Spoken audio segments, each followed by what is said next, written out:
পোষা গন্ধ। হ্যাঁ, কিসের গন্ধের কথা কও তুমি? ইমান আলী, তোমার স্বভাব আর বদল হলো না, তুমি কিপটাই রয়ে গেলা। আর একটা মাছ কিনবা, টাকার সমস্যা থাকলে তুমি আমারে কইতা, আমি টাকা দিতাম।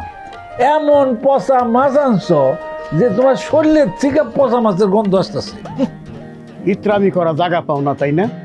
হ্যাঁ, ইত্রামি করা জায়গা পাও না। আমি পচা মাছ কিনি, তুমি আমার লোকে বাজারে গেছিলে, পচা মাছের কথা কইলে হইলো?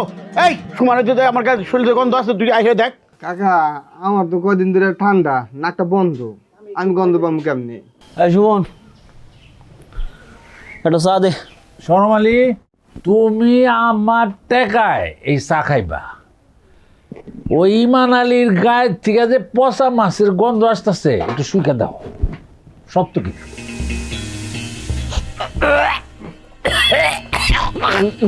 আপরে বাপ, কি পচা গন্ধ রে, নারী বুড়ি উগলে আসতেছে। বমি করে যাও না, না করছে কেরা? গন্ধ আমার শরীর থেকে আহে না, কেরা মতাল এই শরীর থেকে মেনেছে। আজকে তো পায়খানায় গেছিল না, ঠিক মতো পানি খরচ করো নাই।